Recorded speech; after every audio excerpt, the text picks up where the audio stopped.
एक बिरहा आप लोग के सुनाई, इत्मीनान से आराम से बैठ करके सुना।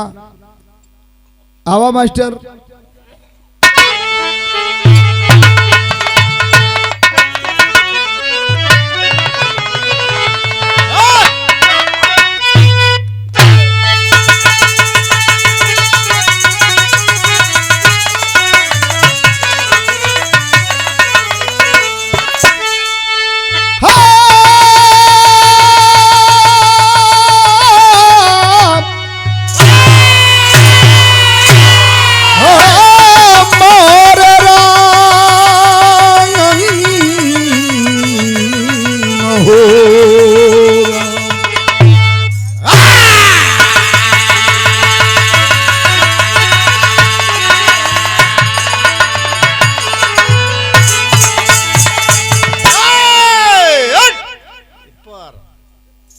चार लाइन भैया प्रधान जी, आप बिरहा पर ध्यान दा, आप बिरहा पर एकदम ध्यान दा।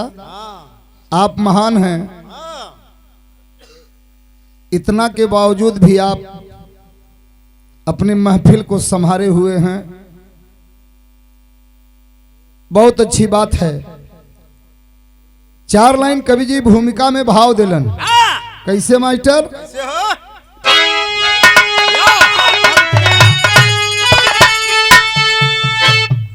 जहां के गुलाबों में खुशबू कुदरती, संसार जोड़ा लगाएगा कैसे, माटी कहाती जहां हल्दी घाटी, अस्तित्व कोई मिटाएगा कैसे, कभी फूल बन कर के शोहरत मचाती, जमाने को दीवार पानी बना के, अरे चले वीर बांका जवाहर को लेकर, वीरता की माटी मिटाएंगे कैसे।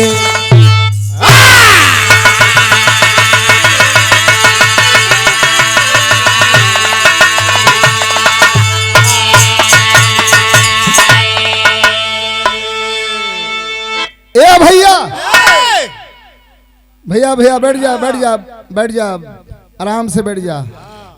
कल ना कि बिरहा का सुनवैया यह लोग हुवन, और लोग रहलन अपन धून धड़का वाला, कजरवा टिकुलिया वाला, अपन चल गईलन। अब बिरहा का सुनवैया आप लोग हुआ, बैठ के इत्मीनान से, ठंडी के समय हो, ये ठंडी के समय में हमहनों के हेवार लगत है, इधर से रह के आवत हो ठंडा हवा। लेकिन एक लाइन कव्वाली का टुकड़ा बा, जौने कव्वाली का टुकड़ा के हमरे राम देवड़का भी अपने जवानी में गाय के चल गईलन। अब तो हम गा के जा।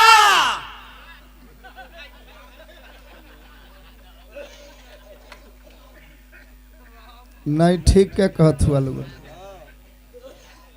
दवाई कुल रोज बिरहा में यह कहतुन कि तोहू गा के जा।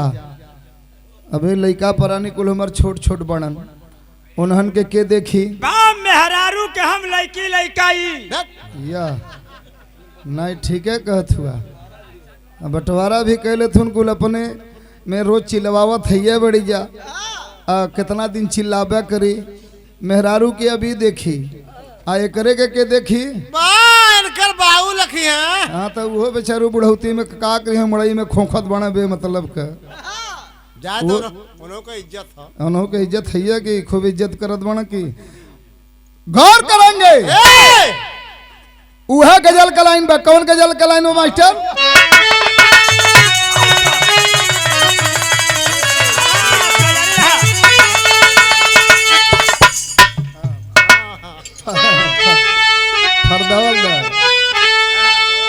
कहना बका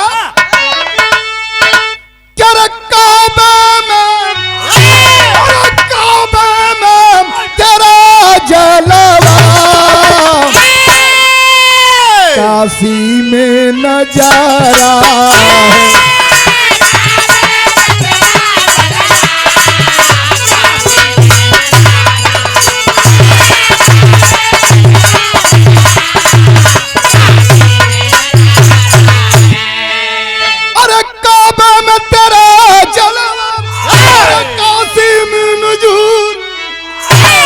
वो भी अरे प्यारा है, हमें ये भी तो प्यारा है।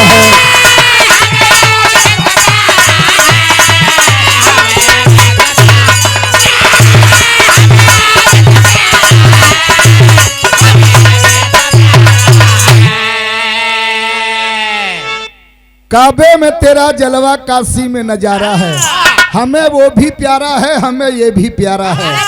मरे अजिए का तनिको फिकर ना है, जवान अगर सीमा पर मरत हुन तो इतिहास में नाव लिखल जात है।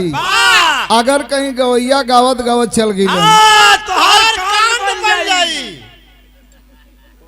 कांड के चक्कर में पड़ल है, बतावा कांड बन जाई। आज गौर करेंगे, मर्दन का जब जवानी आवाले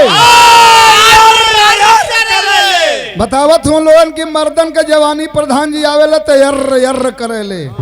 अच्छा तब मेहरारून के आवेले तो रात मर्दवा।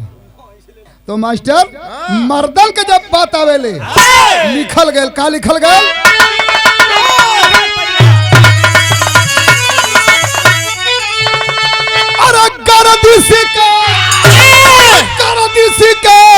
आलम में शेर साहस न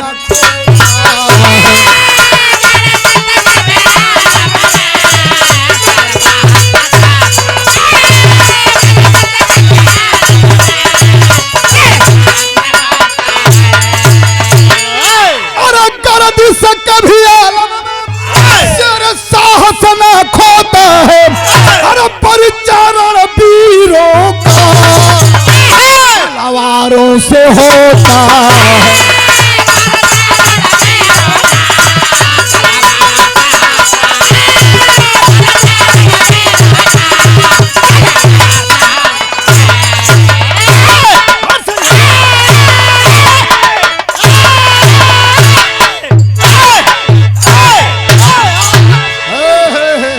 हाँ लड़ा मत लोगन।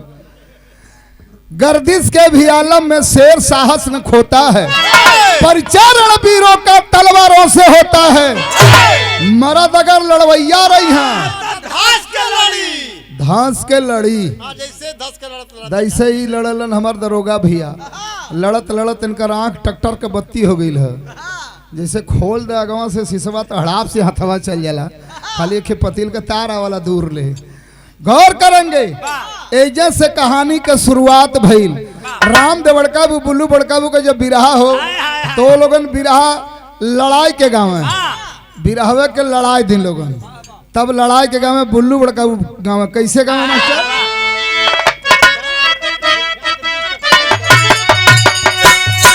बुल्लू बड़काबू बोला, अरे विख्यात विश्व में भारत वीरों की वसुधा जाही, शेरों के दांत गिनने में बच्चे भी जहां के माही।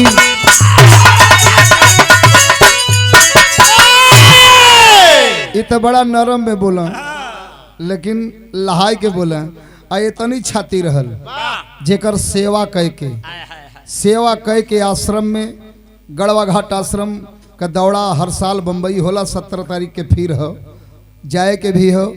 गौर करेंगे, सेवा कह के बिरहा मिलल हो। आज तक हम अपने के ही ना जनली कि हम गवैया है। बिरहा जगत में, पूरे बिरहा जगत में सबसे छोट गवैया हम अपने के जानिला।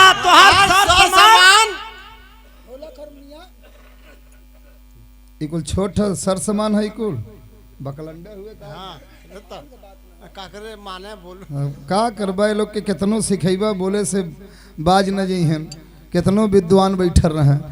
गौर करेंगे, ये सब सेवा के चीज है।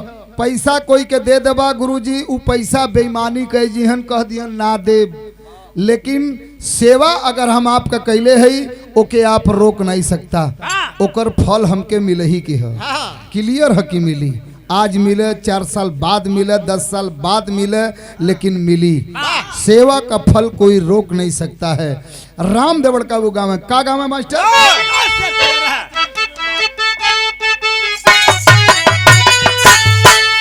अरे विख्यात विश्व में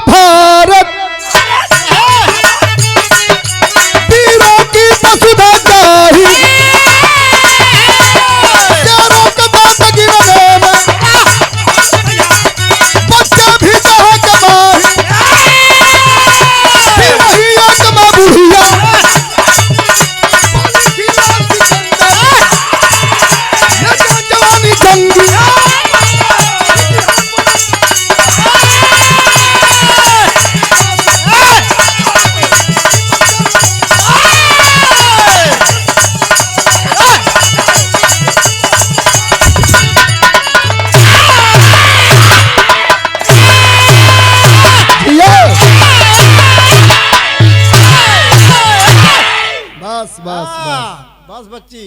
सही है। हाँ गौर करेंगे, वाह यही का नाम है वीर रस। जिया राजा ठंडी के दिन है, अब गरम फेंका था धीरे धीरे अब तनी गरमाए के भी चाहे गुरुदेव।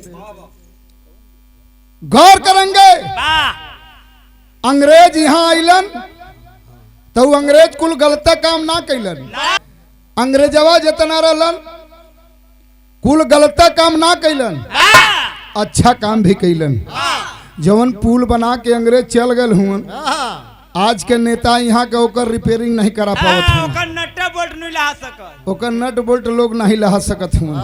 जवन ट्रेन रेलगाड़ी ई कुल देखत हुआ, ई कुल अंग्रेजन कह आइलन तो कुछ दे के गईलन, अब मेन चीज यहाँ से ले के गईलन जवन आज भी विदेश में रखल है।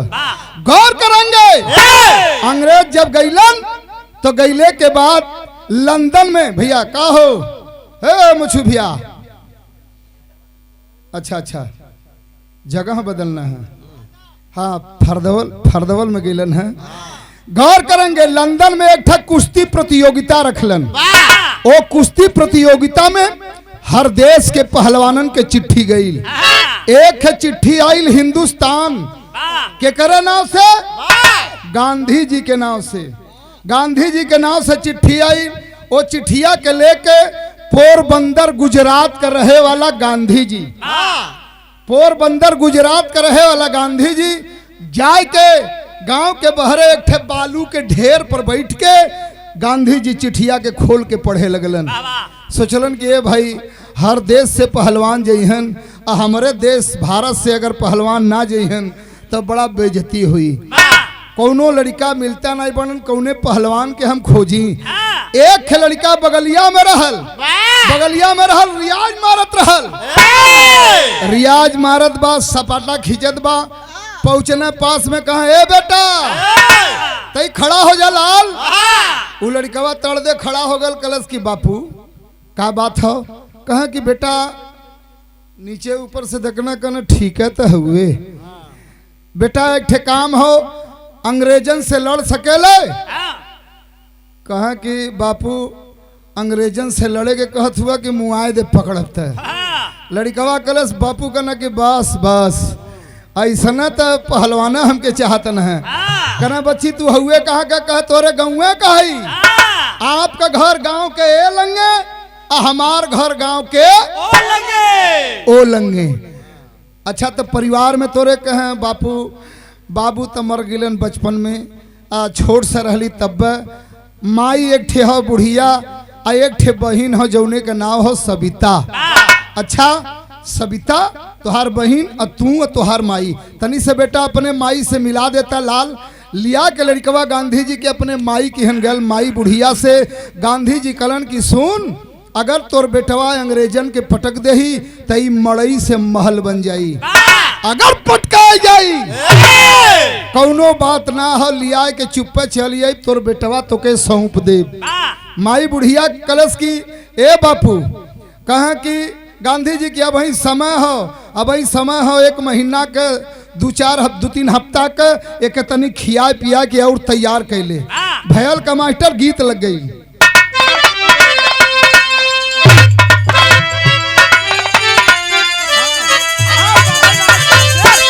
वह गीत का लाइन बाकी, अरे हमार पैजे बरा जहीरा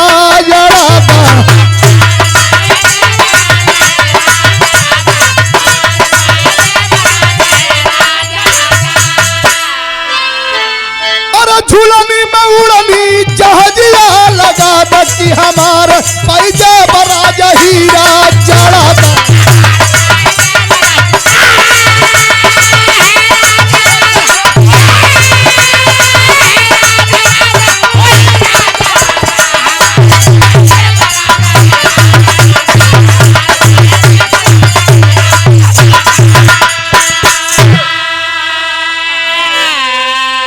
ओ माई बुढ़िया गांधी जी से कहलेस, का कहलेस? यह कहलेस, अरे कहले बुढ़िया, अरे कहले बुढ़िया रखी है देसवा का पानी।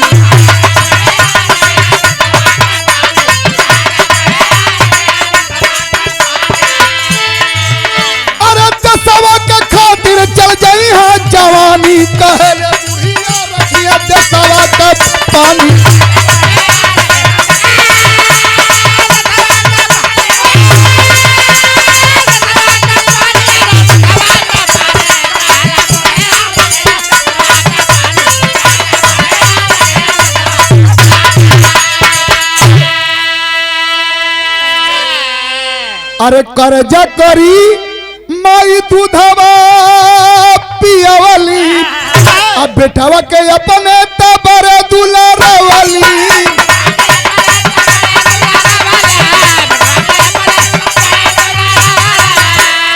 अरे चला है भर के तूफानी कहले बुढ़िया रखिए बसवा का पानी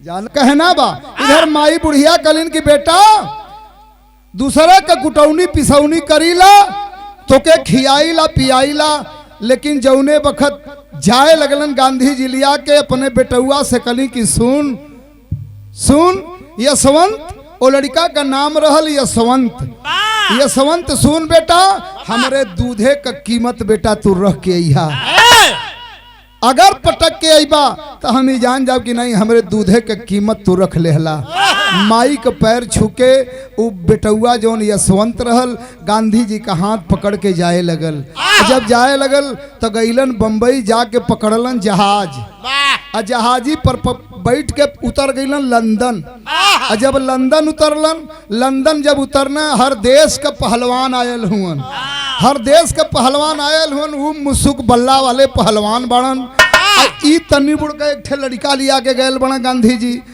गाँव उधरिया का पहलवान कहे कि ये भाई लड़का लिया के आयल हुन मालूम पड़ा था मेला देखावे लिया आयल हुन गीत बदल गिल मास्टर कवन गीत का लाइन बा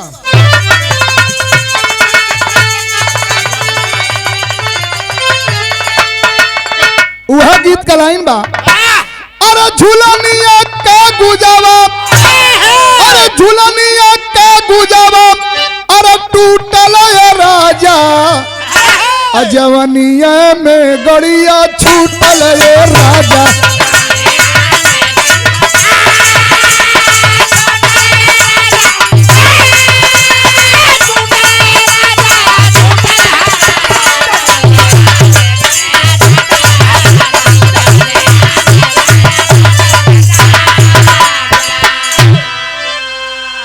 लेकिन अंग्रेजवा देखलन जब देख के देख करत का हुवन कहत का हुवन अरे साथ में लइके अरे साथ में लइके अरे गदेला ये बुढ़ऊ देखावे यईला जैसे मेला ये बुढ़ऊ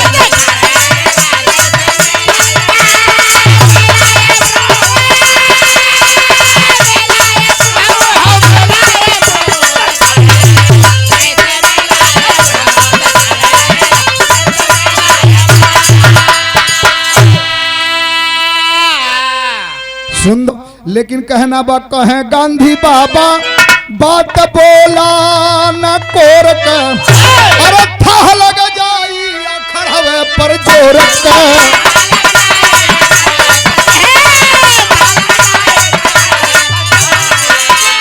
अरे गुरु का न समझा तू चला ये बुढ़ऊ देखावे यईला जैसे मेला ये बुढ़ऊ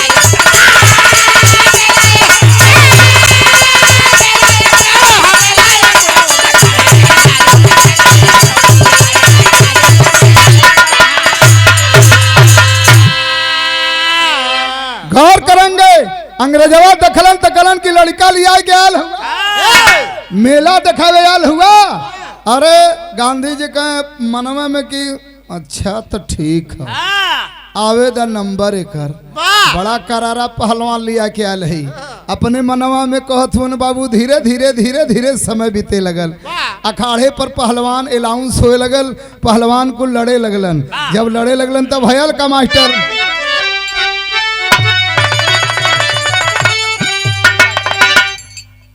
ए भैया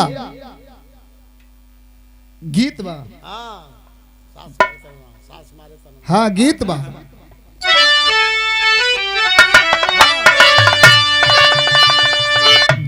गीत बा मास्टर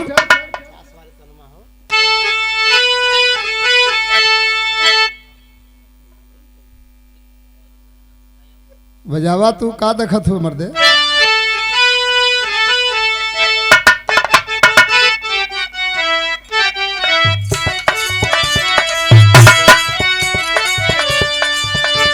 ऐसा ही यह भी रहा हो, हाँ, यह भी रहा हो कि दिमाग और आंख दोनों खोल जाओ। हाँ, मीटर से काम, गाड़ी में चलबा लोगन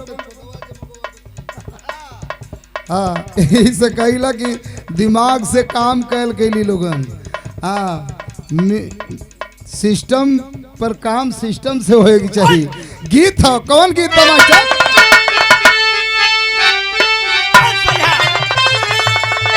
अरे मामा तू खैलू, अरे तनी इधर भी एक झलक या क्या बात है। हाँ, पलट के देख। पलट के देख लो इधर भी, ये तोहरे बदे हो। हाँ, इतना ठंडी में आदमी बैठा, हाँ, तनी मुस्कियात हंसत रहा तब सही रही। कहना बका अरे मामा तू खैलू, अरे कोयलिया खिंच के मरलू तगिया लागी, अरे तगिया लागी गई त हमारी धानी रम चुनरी, अरे धनिया लागी गई।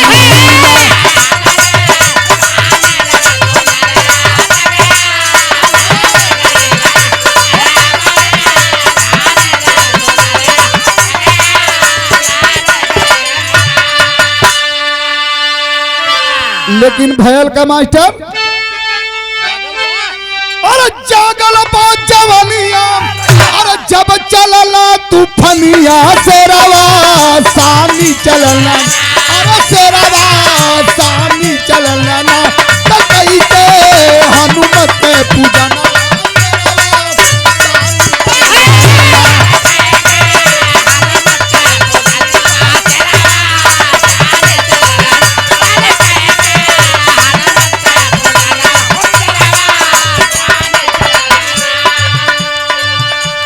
यशवंत बापू कचुमल पयरिया, जंघिया निगोटा त चढ़ाया बल करिया।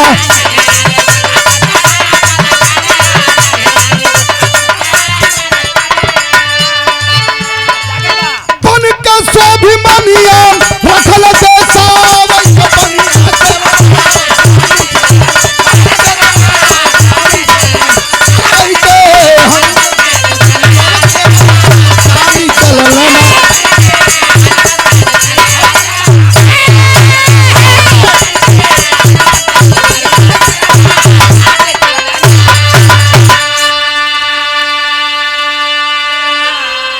जवान अंग्रेजी पहलवान रहल, वो अंग्रेजी पहलवान गौर करेंगे, जौन अंग्रेजी पहलवान रहल जौने का नाम रहल डेविड।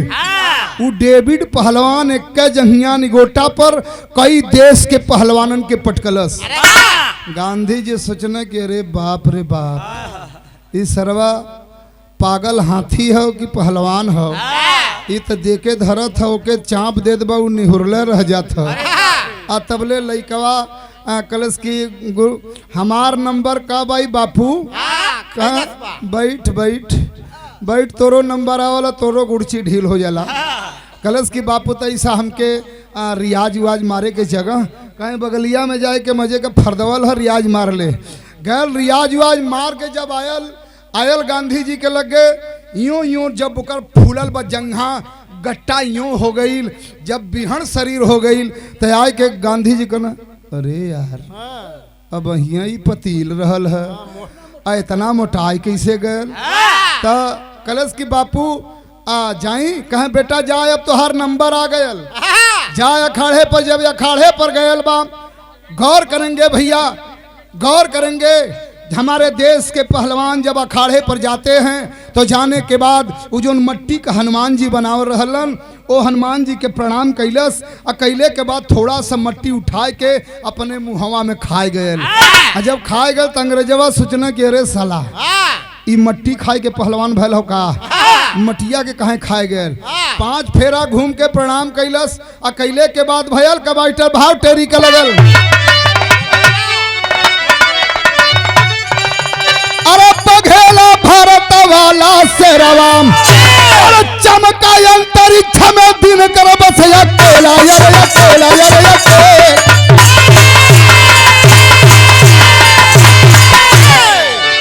माटी माथे पर लगाई लहला पंजा के मिलाई हर गरम आई सीना तान सेरा चढ़ने लगा दाव पे दाव करने लगे दाव पे दाव जमा के पीछे खड़े पांव निर्भय भान सेरा कंठी कमर साठ मुल्तानी धोबिया पाट लगाया सानी कंठी कमर साठ मुल्तानी धोबिया पाट लगाया सानी सड़क के बज गया गुमानी गरिमा जान सेरा अरे तब से मरना काला जंग चौथा चित्ता गिरा पे ढंग गोरे देख के भैया दंग लगल बांध सेरा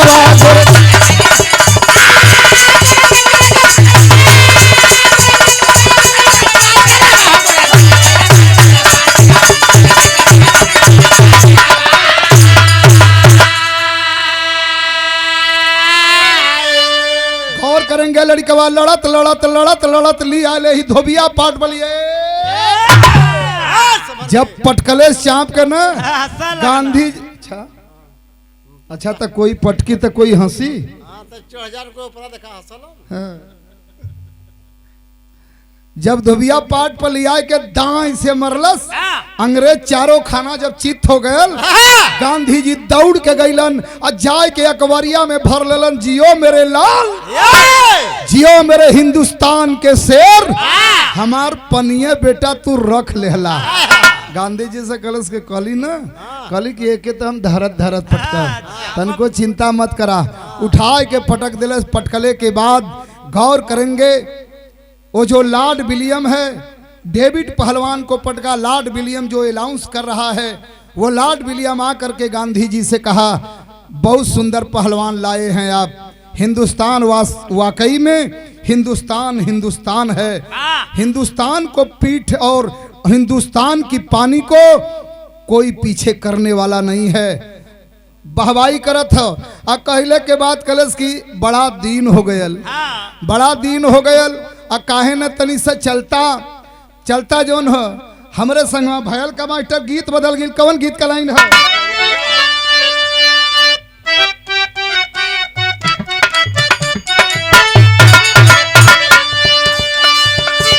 वह चौलरिया का धुन है हमरे जिला के पंधारी दद्दा रहलन प्रधान जी जेकर घर मिर्जापुर में और जेकर दुआर भदोही में ऐसन बंटवारा भय रहल ऐसन बांट दहनी बहन जी आए के लेकिन उनकर घर मिर्जापुर में दुआर भदोही में हो गए जब भदोही जिला बनल गए थे लेकिन बाबूजी कहना बा का गाँव है वह गाँव है यह गाँव है अरे गोरिया हमें बोलावे पानी के बहानवा हो दलनवा कैसे जाई अननवा ना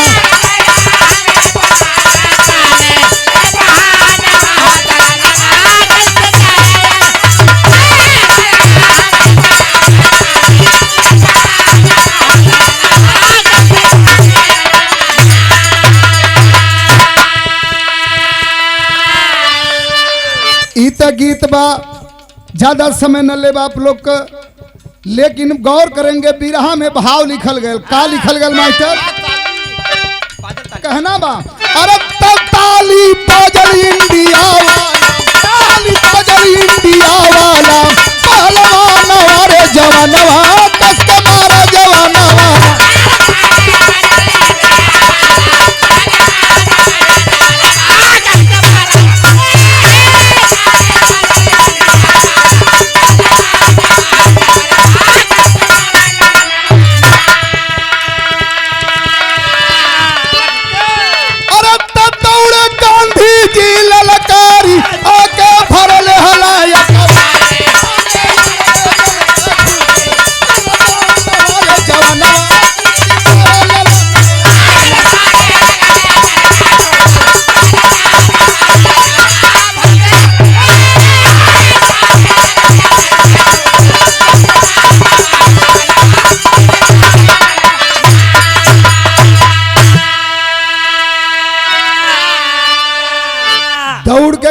चली गईलन, जाके पकड़ लेना कालन बास बेटा बास, कमवत है तो बना देले।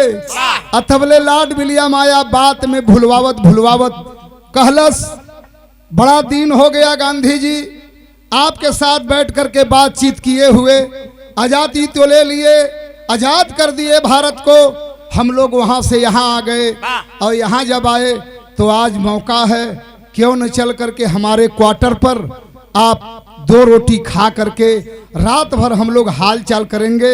ये लड़का जो है आपका पहलवान यशवंत पहलवान बहुत सुंदर लड़ा, वाहवाही कर रहा है, और इस लड़के को ये जो सामने सीनेट हाउस दिख रहा है, इसी सीनेट हाउस में इस लड़के को आराम करने के लिए भेज दिया जाए।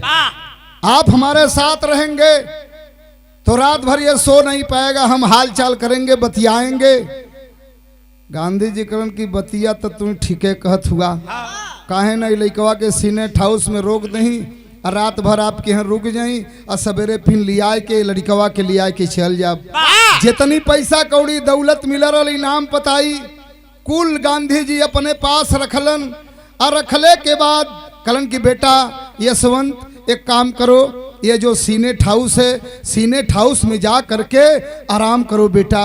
सीनेट हाउस में गया आराम करने के लिए, लेकिन हुआ क्या, अर्धरात्रि योजना अनुसार, अर्धरात्रि योजना अनुसार हाउस में आग लगवाया है, अरे पल में प्रलय मचाया, पापी कोई भेद ना पाया है। 12 बजे रात, 12 जब रात बजल, वह लड़कवा यशवंत जौन है जौने सीनेट हाउसवा में आराम करे बदे गए रहल, 12 बजे रतिया के अंग्रेजवा पूरा सीनेट हाउसवा उड़वा देलन, बम के धमाके से हाउस को उड़वा दिए। गांधी जी रोते हुए बिलखते हुए दौड़ करके गए और जा करके सुबह का बेला है, जा करके ओ हाउसवा में खोजत हूँ यशवंत, कहाँ हुआ भैया, कहाँ हुआ बेटा, ओ माई बुढ़िया के कौन जवाब देव रे बेटा, जौने माई बुढ़िया से तो के हम मांग के लेके आयल है यशवंत। आंख से झरझर झरझर गांधी जी की आंख से आंस गिर रहा है, रो रहे हैं गांधी जी, कौन जवाब दे बेटा, लेकिन बाबूजी भयल का कहना है, खोजते खोजते कुछ नहीं मिला, कुछ ना मिलल, मिलल का थोड़ा सा मांस का लोथड़ा, और मांस के लोथड़े को लेकर के गांधी जी एक कपड़ा में गठियाए और रोते हुए वहां से प्लेन हवाई जहाज पकड़े और उतर गए यहाँ बम्बई। अब बम्बई उतर करके एक रिजर्व गाड़ी किए और रिजर्व जीप पकड़ करके जा रहे हैं। तबले इधर बाबू पंचो देखा हऊ बहनिया जो सविता रहल, सविता पेपर में पढ़ले रहल कि आज हमार भैया पटक के वो अंग्रेज के लौटल हुन, जाए के माई से कलस के माई भैया पटक के आज कुछ क्षण में घरे आ जइहन। माई बुढ़िया और बहनिया थाली में आरती सजाए के राखी 5 दिन बाद हो बाबू, 5 दिन बाद हो, लेकिन बहनिया रखिया भी वही थरियवा में रख देलस कि 5 दिन बाद हो, लेकिन भैया के आजे बांध के अरे राखी के बन्हाई आजे भैया से हम मांग ले। इतना बतिया मतारी बिटिया अपने में गुजाउज करत हिन, बतियावत हिन अंगनवा में, तबले गाड़ी दुआरे पर आ गई, हारन जीप वाला मरलस। माई बुढ़िया बाहर निकलल, हऊ बहनिया जो सविता हो थाली में आरती सजा के उहो बाहर निकलल। निकलने के बाद हाथे में ले हो गांधी जी वो जो मांस का लोथड़ा और लाल कपड़ा में बांध करके लाए थे, बाहर खड़े हैं। सवाल कर देती है माँ बुढ़िया, सवाल कर देती है, यह सवाल कैलस कहाँ है, अरे यशवंत कहाँ है, उतारो बापू, हई अखिया देखा हमार सामन भादों का धार भइल बा, उतारा भैया तनी अपने बेटवा के देख लही, काहे ना उतरत हो गड़िया से, पटका गयल का, पटका गयल का कि ना उतरत हो, उतारा तनी अपने बेटवा के देख लही। दबी हुई जबान है गांधी जी, दबे हुए जबान में कहे कि अरे माँ तेरा बेटा, क्या मेरा बेटा पटका गया यही ना, अरे घर का भूला सुबह का शाम को घर आ जाए, यह हमरे बदे बहुत है बापू, उतारा जाए द पटका गल तो घरे ने आ गल, हमरे बुढ़ौती का सहारा है बापू, हमके पिंडा पानी दही बापू, वह एक ठे बेटवा है बापू। इतना बतिया माई बक्कत हो, तबले गांधी जी डबल जुबान में कलन की, अरे माँ तेरा बेटा इस दुनिया में नहीं है। इतना बतिया सुनते पंचो माई बुढ़िया के पैर के नीचे से धरती निकल गई, रोना लगती, बेहोश हो जाती है। और गांधी जी कहे सविता से कि थाली आरती के गिर गई, आरती उठा करके सविता अपनी माँ को अंदर लेकर जाओ और इस मांस के लोथड़ा को मैं परवाह करके आ रहा हूँ। परवाह कह के अलन, कुछ दिन तक माई बुढ़िया के देखभाल कैलन।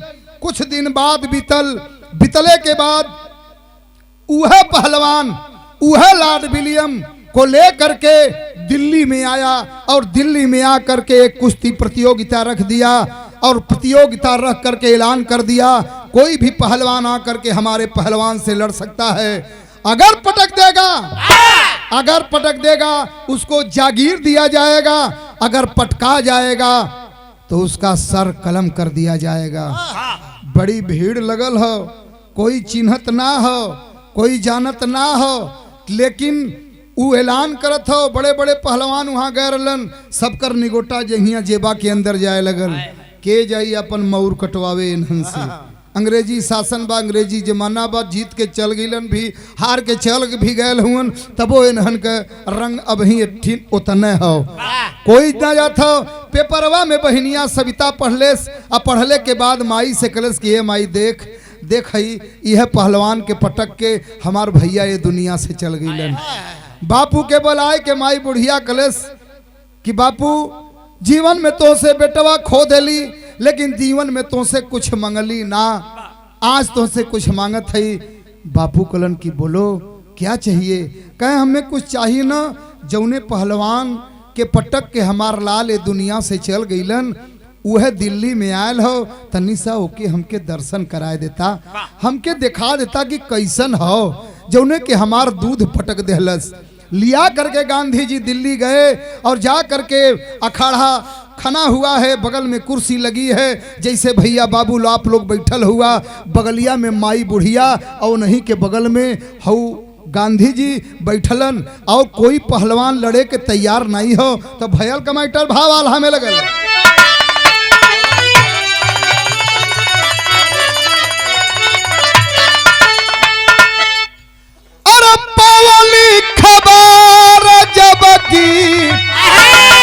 अरे बूढ़िया मातारिया, अरे तू समन का देखे अली दिल्ली दाराम्या,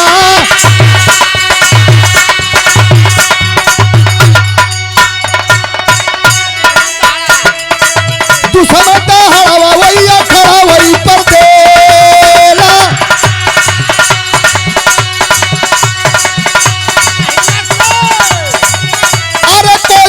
लड़ल ही आज का जावा,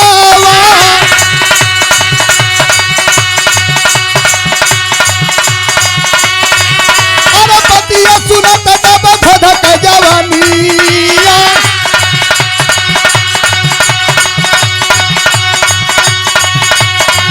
अरे फिड़िया के पीछे बाटा एक जावा,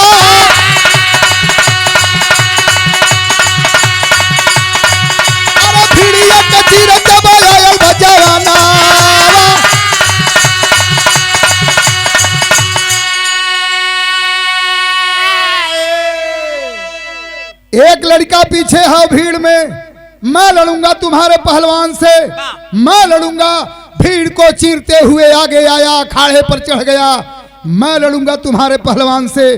लॉर्ड विलियम कहा कि अरे भैया बड़े ताव में आ रहे हैं, कहे हाँ हम लड़त तोरे पहलवान से। मैकिया लॉर्ड विलियम को छोड़ लेलस, छोड़ने के बाद लॉर्ड विलियम कहा कि क्या नाम है, कहाँ के रहने वाले हो? अपना नहुआ बतावला जवाना,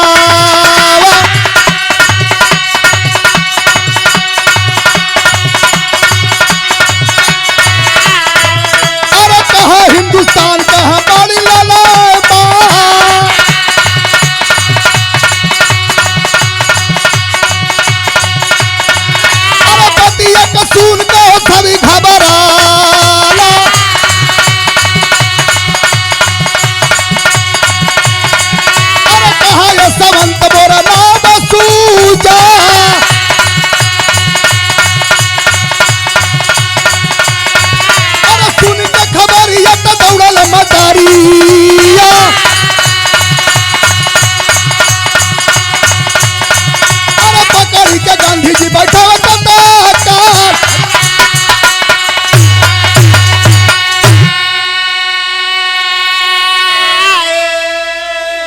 लॉर्ड विलियम कहा कि क्या नाम है, कहाँ के रहने वाले हो? कहे कि हमार नाम जानल चाहत हुआ, यही हिंदुस्तान कर रहे वाला है, हमार नाम यशवंत हो। इतना बतिया सुनता माई बुढ़िया कुरेद में गांधी जी के तरफ तकलस, और तकले के बाद जो ही उठल चाहत हो तबले पकड़ के गांधी जी बैठा दिलन। कलन की माई बैठा बैठा बैठा, चल जेबू त काम बिगड़ जाई, बैठा। आ कलश की हम लड़ब तोरे पलवान से, दाढ़ी बार बढ़ल हो कोई चिन्हत ना हो, लेकिन बतौलस के हिंदुस्तान के रहे वाला है, हमार नाव यशवंत हो।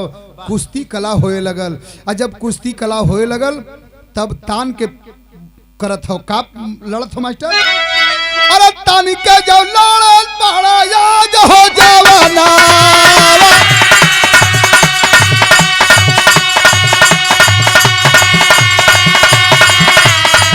अरे तानी के जो लड़त बड़ा याद हो जवाना,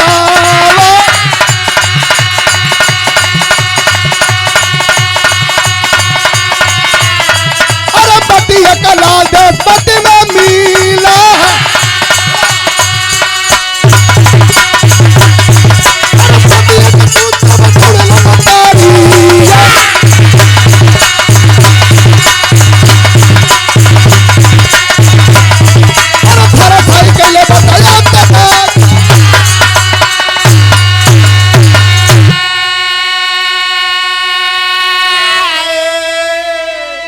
लड़त लड़त लड़त लड़त इतना कर रहा लड़लस, उठा के पटक के वही छतिया पर चढ़ के चाप देलस।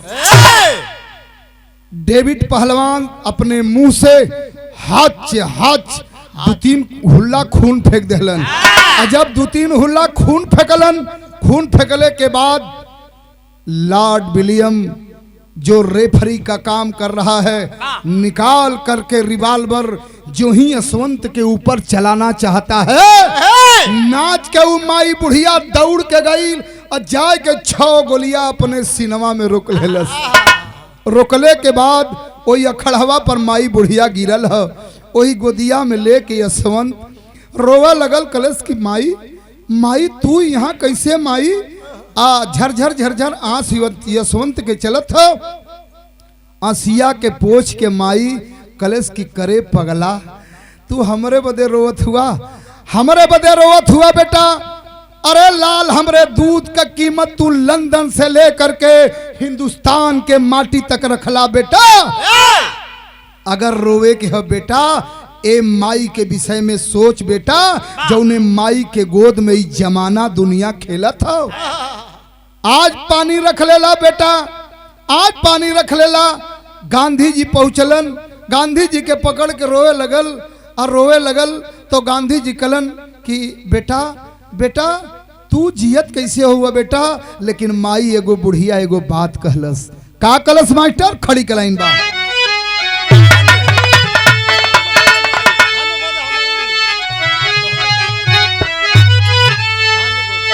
एक ख्याल लगला,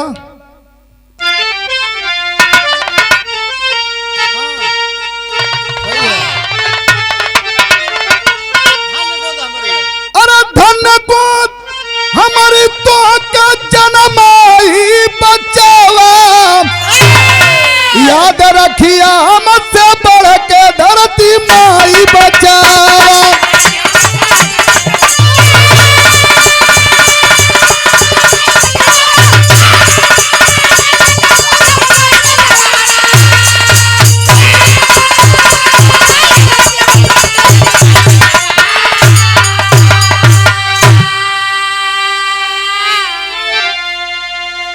इतना बात प्रधान जी उमतरिया कलश, धन्य गोद हमारी तोहके जनमाई बचवा, याद रखिया हमसे बढ़ के धरती माई बचवा।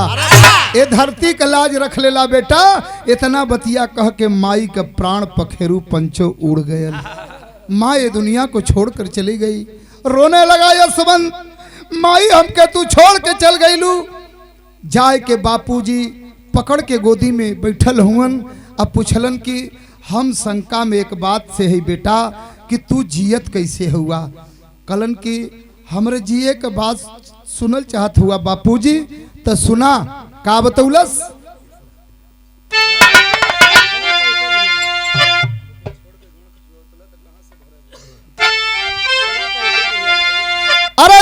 जियले का तब कैला जी करिया भोला भैया करत रहल लंदन में नौकरिया।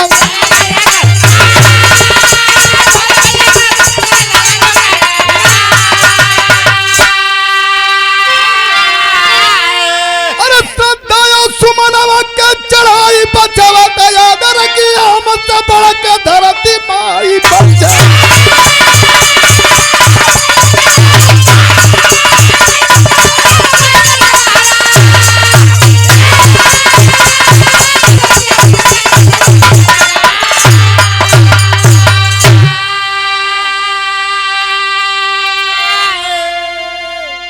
करस के हमरा जेले के बाद पूछल चाहत हुआ गांधी जी तो सुना जौने सीनेट हाउस में हमके रोकले रहला वही सीनेट हाउस में एक हिंदुस्तान का बाबरची रहल जौने का नाम रहल भोला।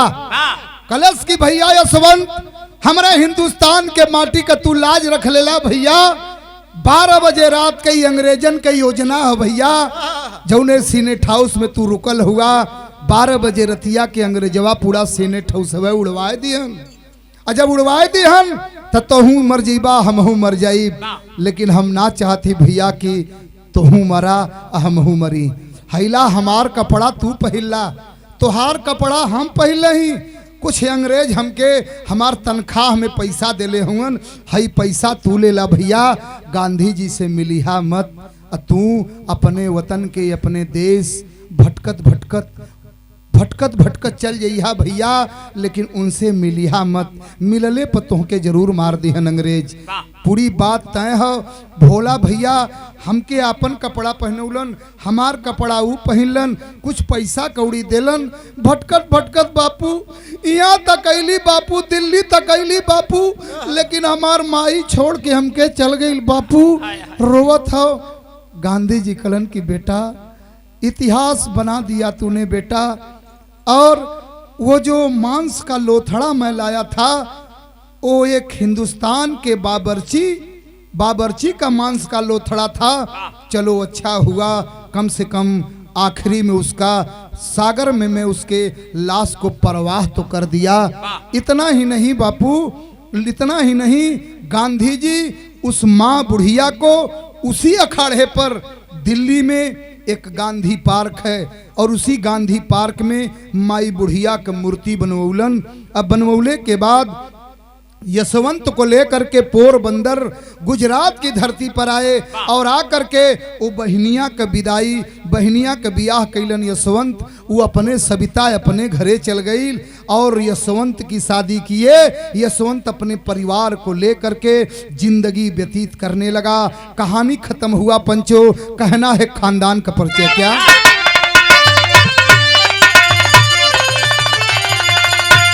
गुरु बिहारी गुरु गणेश है नंदन राम जियावन कथन करें कबीरम धारी जी मन मनु के पावन।